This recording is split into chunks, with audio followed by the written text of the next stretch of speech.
नमस्कार, स्वागत है आपका आपके अपने YouTube channel rainbow science circuit पर। आज हम लोग क्लास 9th के बायोलॉजी जीव विज्ञान के पहले अध्याय जीवन की मौलिक इकाई the fundamental unit of life पर डिस्कस करने जा रहे हैं। और जैसा कि आप सबों को पता है, पिछले वीडियो में आपने कोशिका अंगक सेल ऑर्गेनेल्स के बारे में पढ़ा था और वहाँ आपने जाना था कि जो कोशिका की रचना होती है वह मुख्य रूप से 3 भागों में बटी रहती है। हम लोग पढ़े थे कि कोशिका की जो सबसे बाहरी रचना है, उस बाहरी रचना को कोशिका झिल्ली या प्लाज्मा झिल्ली, सेल मेम्ब्रेन या प्लाज्मा मेम्ब्रेन कहा गया था। फिर जो मध्य में रचना थी उसको कोशिका द्रव्य साइटोप्लाज्म कहा गया था। और सबसे केंद्र में जो रचना थी कोशिका के मध्य भाग में, उस रचना को केंद्रक या न्यूक्लियस कहा गया था। तो हम लोगों ने कोशिका झिल्ली को भी पढ़ा, उसके बाद केंद्रक पढ़ा, और जब कोशिका द्रव्य पर आए, जो मध्य में रचना रहती है, उसी में आपने देखा कि कोशिका द्रव्य में कई छोटे छोटे कोशिका अंगक या कोशिका के घटक कंपोनेंट प्रेजेंट होते हैं, मौजूद होते हैं। उसी कंपोनेंट को कोशिका अंगक कहते हैं, सेल ऑर्गेनेल्स कहा जाता है। और आप सभी को पता है, हम लोगों के सिलेबस में टोटल 6 सेल ऑर्गेनेल्स के बारे में पढ़ना है, जिसमें से सबसे पहला सेल ऑर्गेनेल्स आपने जाना अंतर्द्रवी जालिका एंडोप्लाज्मिक रेटिकुलम। फिर दूसरा सेल ऑर्गेनेल्स आपका था गोल्जी उपकरण, जिसको गोल्जी बॉडी भी हम लोग कहते हैं। फिर तीसरा था हमारा माइटोकॉन्ड्रिया, लाइसोसोम। और अब हम लोग 5वें सेल ऑर्गेनेल्स पर हैं, जिसके बारे में आज चर्चा करेंगे। 5वें और 6ठे दोनों को पढ़ना है आज। तो 5वां सेल ऑर्गेनेल्स हमारा था लवक या प्लास्टिड, और 6ठा होगा रस्थानी या वैक्यूल्स। इसलिए आज का क्लास बहुत इंपॉर्टेंट होने वाला है, क्योंकि एक साथ आज के क्लास में 2 सेल ऑर्गेनेल्स पर डिस्कस होगा। इसलिए आप सबों से रिक्वेस्ट है, वीडियो को एकदम अंत तक देखिएगा, ध्यान से देखिएगा। डायग्राम भी शायद आपको दिख पा रहा होगा, एक फ्रेश डायग्राम भी बनाया गया है, तो इसलिए बहुत शांति से वीडियो को देखना है अंत तक। उम्मीद है कि आपके लिए काफ़ी लाभदायक होगा, लाभप्रद होगा आज का वीडियो, इसलिए सभी लोग शांति से वीडियो को अंत तक देखिए। तो आइए हम शुरू करते हैं। 5वें सेल ऑर्गेनेल्स पर आते हैं। 5वें कोशिका अंगक की चर्चा होती है, जिसका नाम था लवक या प्लास्टिड। लवक को ही अंग्रेजी में प्लास्टिड कहते हैं। और आपने पढ़ा भी था पिछले वीडियो में कि लवक का मतलब होता है रंग देने वाला पदार्थ। लवक का मतलब होता है रंग देने वाला पदार्थ। तो जो रंग देने वाला पदार्थ है, या कहिए कि जो रंग प्रदान करने वाला पदार्थ होता है कोशिकाओं में, वह लवक होता है। और सबसे बड़ी बात, सबसे महत्वपूर्ण बात यह है कि लवक या प्लास्टिड नाम का जो सेल ऑर्गेनेल्स है, कोशिका अंगक है, वह केवल प्लांट सेल में पाया जाता है, वह केवल पौधे की कोशिका में पाया जाता है। इस बात को बहुत अच्छे से आपको याद रखना है कि जितने भी सेल ऑर्गेनेल्स हम लोग पढ़ रहे हैं, उसमें से कुछ सेल ऑर्गेनेल्स है जो केवल प्लांट सेल में, जबकि कुछ सेल ऑर्गेनेल्स है केवल एनिमल सेल में, और कुछ ऐसे कोशिका अंगक है जो दोनों तरह के कोशिकाओं में, अर्थात पौधे की कोशिकाओं में भी और जंतुओं की कोशिकाओं में भी पाया जाता है। तो आज हम लोग जिस सेल ऑर्गेनेल्स पर, जिस कोशिका अंगक पर डिस्कस करेंगे, यह सेल ऑर्गेनेल्स केवल पौधे की कोशिकाओं में पाया जाएगा, लवक या प्लास्टिड। तो याद रखना है आपको कि ये जो लवक या प्लास्टिड है, ये केवल प्लांट सेल में या पौधे की कोशिका में होगा, यह जंतुओं की कोशिका में नहीं होगा, एनिमल सेल में नहीं होगा। तो आइए शुरू करते हैं हम लवक। तो इस लवक के बारे में आपने पीछे जाना था कि लवक भी 3 तरह के मुख्यतः होते हैं।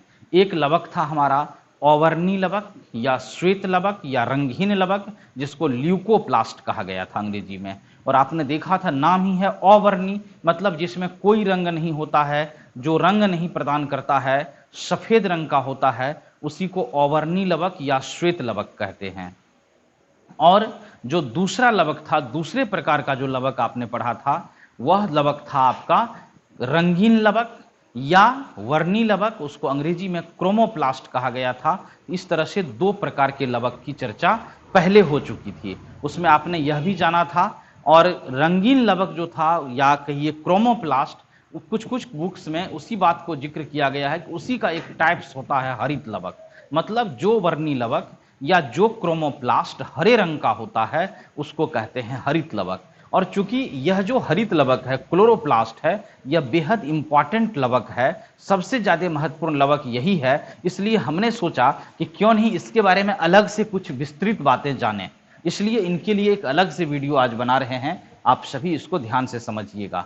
लवक के बारे में हमने पहले कह दिया कि लवक रंग प्रदान करने वाला पदार्थ है, यह रंग देने वाला पदार्थ है और नाम है हरित लवक। तो सीधी सी बात है कि यह पौधे में हरे रंग के लिए उत्तरदायी होगा। मतलब पौधे में आपको जहां भी हरा भाग दिखता होगा, चाहे वो पत्तियां हो, कुछ पौधे के तने हों, फल हो, कच्चा फल, मैक्सिमम कच्चे फल हरे रंग के दिखते हैं।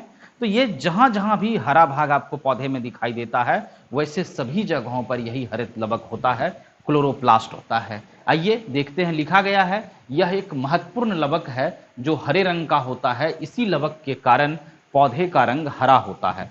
सबसे पहली बात वहीं से चर्चा शुरू हुई है कि यह एक महत्वपूर्ण लवक है। चूंकि लवक तो ढेर सारा है, आपने देखा वर्णी लवक या रंगीन लवक क्रोमोप्लास्ट, अवर्णी लवक या श्वेत लवक ल्यूकोप्लास्ट, और यह है हरित लवक क्लोरोप्लास्ट। तो लवक तो 3 है, लेकिन इन सभी लवकों में से यह जो हरित लवक है यह बेहद महत्वपूर्ण है। इसकी चर्चा आगे देखिए हो जाएगी। लिखा गया है यह लवक पौधे में प्रकाश संश्लेषण फोटोसिंथेसिस की क्रिया के लिए उत्तरदायी होते हैं। मतलब यह जो लवक है, कौन सा लवक? हरित लवक क्लोरोप्लास्ट जो है, यह पौधे में फोटोसिंथेसिस या प्रकाश संश्लेषण, शायद आप पिछली कक्षाओं में पढ़े होंगे, फोटोसिंथेसिस या प्रकाश संश्लेषण एक क्रिया है जिसके द्वारा हरे पौधे ग्रीन प्लांट्स अपना भोजन खुद बनाते हैं, जिसके कारण भोजन खुद बनाने के कारण ही पौधे स्वपोषी भी होते हैं, ऑटोट्रॉप्स होते हैं। इसकी भी जानकारी आपको पहले से होगी। और मैं थोड़ा सा जिक्र कर दूं प्रकाश संश्लेषण पर, तो प्रकाश संश्लेषण हरे पौधे में होने वाली एक क्रिया है जिसमें क्या होता है, हरे पौधे सूर्य से प्रकाश लेता है, मिट्टी से जल और उसमें घुला हुआ खनिज लवण लेता है, वायुमंडल से जो हवा है उससे कार्बन डाइऑक्साइड गैस लेती है, और फिर उसके हरे भागों में यही क्लोरोफिल रहता है मौजूद। ये जो क्लोरोप्लास्ट हम लोग पढ़ रहे हैं इसके भीतर होता है क्लोरोफिल रहता है। तो उस क्लोरोफिल के मदद से हरे पौधे भोजन बनाते हैं। तो मुख्य रूप से ऐसे याद रखना है कि जो प्रकाश संश्लेषण की क्रिया होती है उसमें हरे पौधे क्या होता है, मिट्टी से जल और खनिज लवण और वायुमंडल से कार्बन डाइऑक्साइड गैस लिया, और फिर सूर्य से प्रकाश तथा उसके हरे भागों में है क्लोरोफिल नाम का पिगमेंट वर्णक। इन चारों चीजों की सहायता से पौधे भोजन बनाते हैं, ग्लूकोज के रूप में भोजन तैयार होता है। इसी क्रिया को प्रकाश संश्लेषण कहते हैं। बड़ा आसान शब्द है प्रकाश और संश्लेषण। आप इसको ऐसे समझिए, प्रकाश के द्वारा भोजन का निर्माण करने की प्रक्रिया या प्रकाश के मदद से भोजन बनाने की प्रक्रिया को ही प्रकाश संश्लेषण या फोटोसिंथेसिस कहते हैं। तो संश्लेषण का मतलब होता है निर्माण करना, टू बिल्ड अप, निर्माण करना। तो प्रकाश की सहायता से हरे पौधे भोजन बनाते हैं, इसलिए इस क्रिया को प्रकाश संश्लेषण या फोटोसिंथेसिस कहते हैं, जिसके बारे में ऊपर के कक्षाओं में और विस्तार से जानेंगे। यहां देखिए ये क्लोरोप्लास्ट के बारे में लिखा गया है, यह लवक पौधे में प्रकाश संश्लेषण फोटोसिंथेसिस की क्रिया के लिए उत्तरदायी होते हैं। क्लोरोप्लास्ट एक सूक्ष्म रचना होती है जो चारों ओर से 2 परत वाली झिल्ली से घिरी रहती है, जिसे दोहरी झिल्ली डबल मेम्ब्रेन कहते हैं। आप यहाँ डायग्राम देख पा रहे होंगे, देखिए ये दोहरी झिल्ली है, मोटी परत है। इस मोटी परत से चारों तरफ से यह क्लोरोप्लास्ट घिरी रहती है, इसी को दोहरी झिल्ली या डबल मेम्ब्रेन कहा गया है। एकदम क्लियर है डायग्राम से कि चारों तरफ से जिस झिल्ली से घिरा रहेगा उसी झिल्ली को दोहरी झिल्ली या डबल मेम्ब्रेन कहेंगे। इस झिल्ली के भीतर एक प्रकार का तरल पदार्थ रहता है जिसे स्ट्रोमा कहते हैं। अब आप देख पा रहे होंगे डायग्राम में, इस झिल्ली के भीतर जो तरल पदार्थ है, ये जो डॉट डॉट आपको दिखाई दे रहा है, पूरे इस झिल्ली के भीतर, इस घेरा के भीतर जो तरल पदार्थ है, उसी तरल पदार्थ को हम लोग क्या कहते हैं, यहाँ देखिए एरो दे करके दिखाया गया, इसको एस्ट्रोमा कहा जाता है। STROMA, एस्ट्रोमा है ये झिल्ली के भीतर जो तरल भाग है क्लोरोप्लास्ट का या हरित लवक का, उसको एस्ट्रोमा कहते हैं। फिर देखिए आगे लिखा गया है, इस एस्ट्रोमा में पतली पतली नलियों के समान रचनाएं फैली रहती है, जिसे एस्ट्रोमा लैमेली कहते हैं। एस्ट्रोमा लैमेली के बीच में चपटी और थैलीनुमा रचनाएं एक दूसरे के ऊपर, चपटी और थैलीनुमा रचनाएं एक दूसरे के ऊपर चट्टे के रूप में व्यवस्थित रहती है। इन थैलीनुमा रचनाओं को थैलाक्वाइट्स कहते हैं। आइए, बहुत ही महत्वपूर्ण ये भाग है क्लोरोप्लास्ट का, हरित लवक का, कि ये जो एस्ट्रोमा हो गया, चूंकि ये चारों तरफ से जो घेरा है, जो दोहरी झिल्ली है, इस दोहरी झिल्ली के भीतर तरल पदार्थ है जिसको एस्ट्रोमा कहेंगे। एस्ट्रोमा में लंबी लंबी नली, ये पाइप की तरह स्ट्रक्चर आपको रचना दिख रहा होगा, ये लंबी लंबी नली की तरह जो रचना है, इस रचना को एस्ट्रोमा लेमेली कहते हैं, एस्ट्रोमा लेमेली कहा जाता है। और एस्ट्रोमा लेमेली के बीच में देखिए, एक एस्ट्रोमा लेमेली ये, एक एस्ट्रोमा लेमेली ये, उसके बीच में देखिए ये थैली नुमा रचना है, जैसे कि आप समझ सकते हैं सिक्का के ऊपर सिक्का को रखते थे। मान लीजिए 2 रुपये के हमारे पास 5 सिक्के हैं, सभी सिक्के को नीचे ऊपर रख देंगे, एक चट्टा, एक ढेर बन जाएगा। तो जैसे सिक्कों का ढेर हो जाता है, हमारे घर में रोटियां बनती होगी, कई रोटियां बना करके जब नीचे ऊपर रख दिया जाता है, रोटियों का ढेर हो जाता है। आपके घर में आपके टेबल पर पढ़ने के लिए किताब होगी, कॉपियां होगी, उस किताब कॉपियों को एक दूसरे के नीचे ऊपर रखते हैं, तो वही हो गया चट्टा, ढेर। तो यहाँ देखिए ये जो थैली नुमा रचना सिक्का की तरह गोल गोल दिखाई दे रहा आपको, चपटी हुई रचना, ये थैली नुमा जो रचना है, इसमें से एक रचना को, कोई एक जो रचना होगी यहाँ दिखाया गया है, उस एक रचना को कहा गया है थैलाक्वाइड। क्या कहते हैं उसको? थैलाक्वाइड कहते हैं। फिर आगे देखिए, थैलाक्वाइड्स के समूह को ग्रेनम कहते हैं। अब देखिए यहाँ दिखाया गया है जो थैलाक्वाइड का समूह है, जब इसको ग्रुप में पूरे सब समूह को जब एक साथ मिला करके कहेंगे तो इसको तब ग्रेनम कहेंगे। जैसे माला आपने देखा होगा, हम लोग किसी शुभ अवसर पर माला का प्रयोग करते हैं, फूल के माला का, तो आप याद कीजिए उसमें अलग अलग जो है इकाई है, यूनिट है, वो फूल है, लेकिन उसी में से जो एक सभी फूलों को एक साथ ग्रुप में अगर हम दे देते हैं तब उसका नाम माला हो जाता है। उसी तरह से यहाँ जब एक रचना के बारे में चर्चा करेंगे, ये जो चपटी रचना है, या यह है, यहाँ है, यहाँ है, यहाँ, ये सब एक रचना को हम लोग कहेंगे थैलाक्वाइड। और कई रचनाएं, कई थैलाक्वाइड जब एक ग्रुप में रहेगा तो उसको ग्रेनम कहेंगे। ऐसे भी याद रहेगा, ग्रेनम और ग्रुप मतलब थैलाक्वाइड के ग्रुप को, थैलाक्वाइड के समूह को हम लोग क्या कहेंगे? ग्रेनम कहते हैं। वो लिखा गया है ग्रेनम कहते हैं। प्रत्येक क्लोरोप्लास्ट में ग्रेनम की संख्या 40 से 60 के बीच होती है। अब देखिए जितने भी क्लोरोप्लास्ट होंगे, जितने भी हरित लवक होंगे पौधे में, तो एक हरित लवक में क्या होगा, 40 से लेकर के 60 तक ग्रेनम रहते हैं। आप अंदाजा लगा सकते हैं ये कितनी सूक्ष्म रचनाएं होगी। एक तो कोशिका हमें साधारण आंखों से नहीं दिखती है, उस कोशिका के भीतर है क्लोरोप्लास्ट, और क्लोरोप्लास्ट के भीतर ग्रेनम है, और उसकी रचना 40 से 60। तो अंदाजा लगा सकते हैं कि यह ग्रेनम काफी सूक्ष्म रचना होती है, बहुत छोटी रचना होती है।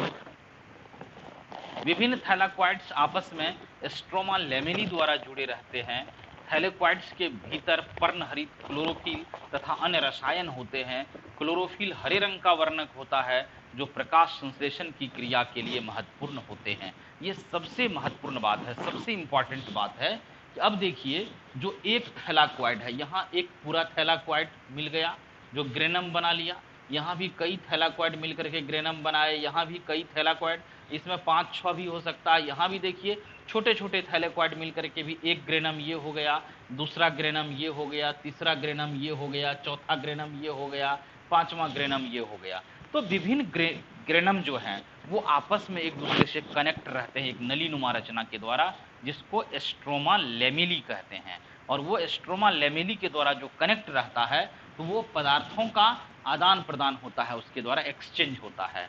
अब इस थैलाक्वाइड के भीतर कुछ रंगीन पार्ट आपको दिख रहा होगा। यहाँ ये थैलाक्वाइड के भीतर जो कुछ रंगीन पार्ट आपको दिख रहा है, वह रंगीन पार्ट इस क्लोरोप्लास्ट का सबसे महत्वपूर्ण भाग है, और उसको कहते हैं हम लोग क्लोरोफिल।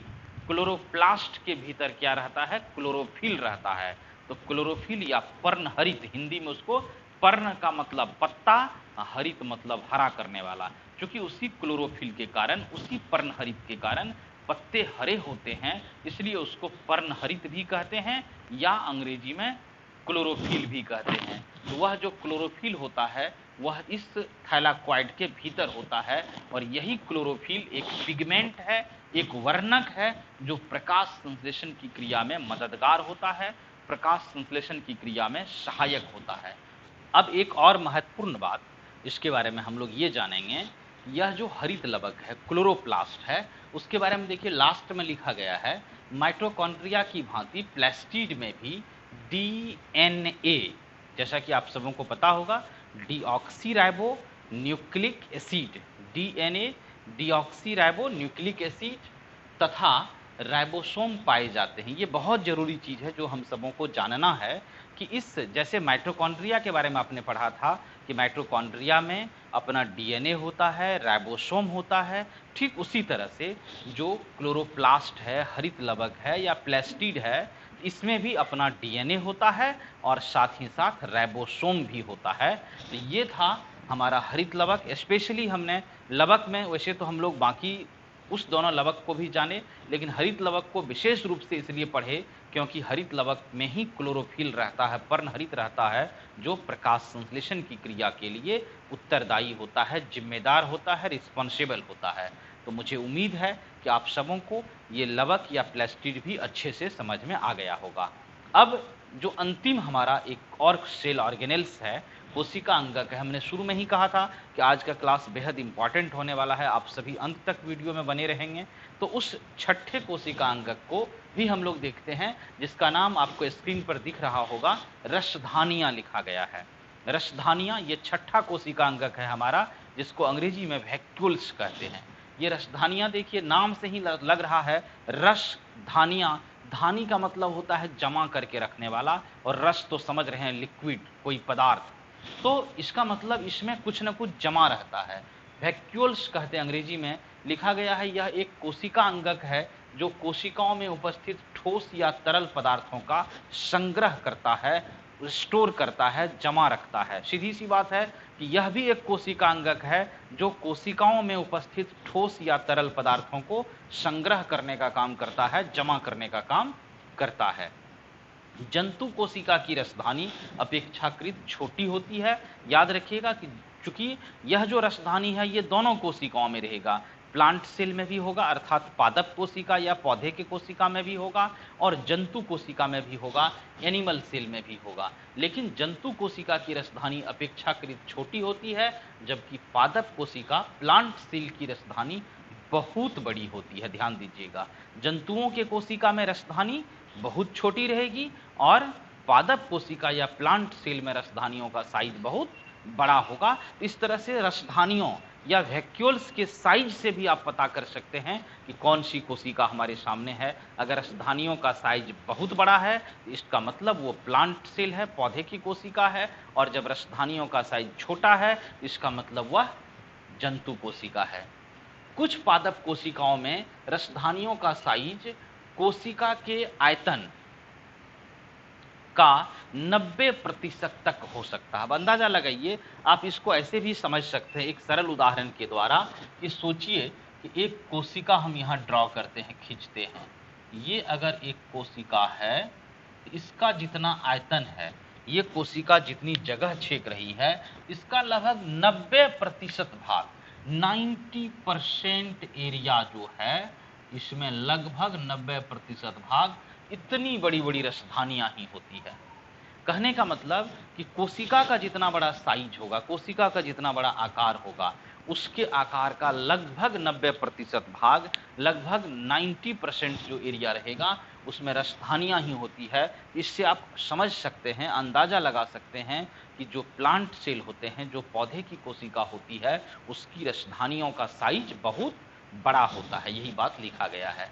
इन रसधानियों में अब बात करते हैं कि इन रसधानियों का क्या काम है, ये क्यों पाए जाते हैं कोशिकाओं में, आखिर पौधे के कोशिकाओं में ही इतनी बड़ी बड़ी रसधानियां क्यों रहती है। कुछ तो रीजन होगा, कुछ तो कारण होगा, उसी के बारे में बता गया है। कुछ पादप कोशिकाओं में रसधानियों का साइज कोशिका के आयतन का 90% तक हो सकता है। इन रसधानियों में कोशिका द्रव्य भरी रहती है। अब देखिए, ये जो रसधानियां हैं, इसके भीतर कोशिका द्रव्य भरी रहती है, एक तरह का द्रव इसमें भरा रहता है जो कोशिकाओं को स्फीति, टर्जिटी तथा कठोरता, रिजिडिटी, अब देखिए ये दो चीज है, एक स्फीति है और दूसरा क्या है, कठोरता है, ये प्रदान करने का काम करता है द्रव।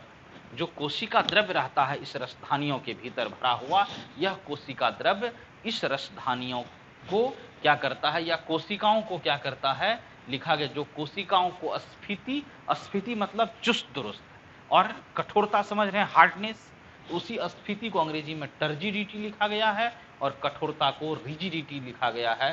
तो ये जो कोशिका द्रव्य रहता है रसधानी के भीतर, वैक्यूल्स के भीतर, यह क्या करता है, कोशिकाओं को टर्जिटी और रिजिडिटी प्रदान करता है। पौधे के लिए आवश्यक एमिनो एसिड, एमिनो अम्ल, शर्करा या चीनी, जिसको शर्करा को चीनी या अंग्रेजी में शुगर कहते हैं, प्रोटीन, लवण तथा विभिन्न कार्बनिक यौगिक ऑर्गेनिक कंपाउंड्स रसधानियों में स्थित रहते हैं। अब देखिए पौधे के लिए, चूंकि हमने पहले कहा कि पौधे में जो रसधानियां होती है, जो वैक्यूल्स होते हैं, उनका साइज काफ़ी बड़ा होता है, तो स्वाभाविक सी बात है बड़े आकार की रसधानियां, और यहाँ तक कि 90% भाग तक में रसधानियां ही रहती है, तो इन रसधानियों में कुछ तो रहता होगा। वही लिखा गया है कि इन रसधानियों में कोशिकाओं के लिए आवश्यक, किस कोशिका के लिए, पौधे के लिए आवश्यक एमिनो अम्ल, यहाँ शर्करा है, शुगर, प्रोटीन, लवण तथा विभिन्न कार्बनिक यौगिक ऑर्गेनिक कंपाउंड्स स्थित रहते हैं। अमीबा जैसे एक कोशिकीय जीवों में, आपको याद होगा अमीबा एक सरल एक कोशिकीय जीव है जो खास करके गंदे पानी में आपको आसानी से मिल जाएगा। मात्र एक कोशिका का, जब हम लोग पीछे कोशिका के बारे में वर्गीकरण पढ़े थे, एक कोशिकीय और बहुकोशिकीय, तो वहाँ आपने जाना था कि अमीबा भी एक कोशिकीय जीव है। मात्र एक कोशिका का इसका बॉडी रहता है और इसके कोशिका का जो आकार होता है वह अनियमित होता है, इर्रेगुलर होता है। किसी भी कागज पर आप पेन बैठाइए या पेंसिल और इसको घुमा फिरा करके मिला दीजिए, यही हो जाता है अमीबा। इसमें यहाँ केंद्रक होता है, ये कोशिका द्रव्य होती है।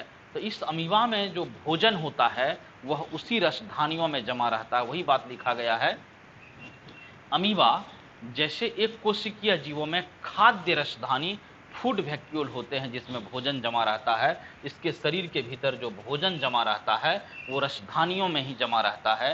कुछ एक कोशिकीय जीवों में विशेष प्रकार की रसधानियां होती है, नीचे लिखा गया है, कुछ एक कोशिकीय जीवों में विशेष प्रकार की रसधानियां होती हैं जिनके द्वारा अतिरिक्त जल और अपशिष्ट पदार्थ बाहर मुक्त होते हैं। अब देखिए उत्सर्जन का काम भी कर रहा है ये रसधानियां। अमीबा जैसे एक कोशिकीय जीवों में, यूनिसेलुलर ऑर्गेनिज्म में भोजन को तो जमा करता ही है, जबकि कुछ और जो एक कोशिकीय जीव होते हैं, सरल जीव होते हैं, छोटे छोटे जीव होते हैं, उनमें ये रसधानियां क्या करती है, अतिरिक्त जल को और अपशिष्ट पदार्थ का मतलब है वेस्ट मटेरियल, जो बेकार पदार्थ होता है, जो खराब पदार्थ है, जिसका शरीर में काम नहीं है, उसको भी ये रसधानियां जमा करके रखती है और फिर समय आने पर बाहर मुक्त कर देती है। तो गंदे पदार्थों से मुक्त करने में भी रसधानियों का बहुत बड़ा योगदान है। यही था रसधानियां। मुख्य रूप से रसधानियों के बारे में जो बात हुई, ये प्लांट सेल और एनिमल सेल दोनों जगह रहेगा। एनिमल सेल की रसधानियां अपेक्षाकृत छोटी होगी, प्लांट सेल की रसधानियां अपेक्षाकृत बहुत बड़ी होती है, और बड़ी होने के कारण वहाँ कई सारे कार्य को संपन्न करती है रसधानियां। उत्सर्जन में भी मदद करता है सरल जीवों में, भोजन ग्रहण करने में भी अमीबा जैसे सरल जीवों को हेल्प करता है। इस तरह से ये रसधानियां, जो हमारा छठा कोशिका अंगक था, उसको भी हमने कंप्लीट किया।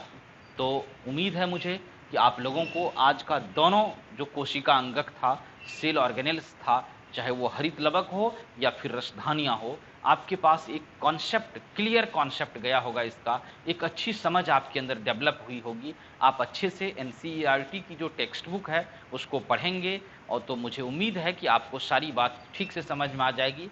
और मैं आपको एक चीज़ बता देता हूँ, जो अभी नया संस्करण आया है, नई संस्करण बुक्स की आई है एनसीईआरटी बुक्स की, उसमें अब कोशिका यहीं वैसे ख़त्म हो जाता है, हमारा लास्ट हो जाता है, लेकिन एक नए टॉपिक को जो काफ़ी इंटरेस्टिंग है, जिसको ऐड किया गया है एनसीईआरटी बुक में। अगर आपके पास नई बुक्स होगी एनसीईआरटी की तो आप देख लीजिएगा, उसमें एक नया टॉपिक आ गया है, सेल डिवीजन, कोशिका विभाजन। तो आप सभी इंतजार कीजिए अगले वीडियो का। जब हम अगले वीडियो में आपसे मिलेंगे तो कोशिका विभाजन नाम का एक नया टॉपिक लेकर के आएंगे, जो अभी तक हमारे सिलेबस में ऐड नहीं था लेकिन एनसीईआरटी में ऐड कर दिया गया है। तो इसलिए मैं उचित समझता हूं कि आपको भी उसके बारे में कोई जानकारी दे दूं, कुछ बता दिया जाए कि जो सिलेबस में नया चीज़ ऐड होता है, चूँकि विज्ञान है, ये समय के साथ अपने आप को अपडेट करता है, नई नई जानकारियाँ इसमें जुड़ती है। तो जो नए टॉपिक को जोड़ा गया है इसी चैप्टर में, सेल डिवीजन को, कोशिका विभाजन को, तो अगले वीडियो में जब हम मिलेंगे आपसे तो उस कोशिका विभाजन पर विस्तार से बात होगी। कोशिका विभाजन की परिभाषा होगी, उसके प्रकार होंगे, उसका उपयोग होगा, महत्व होगा, इन सारी चीज़ों पर विस्तार से बात होगी।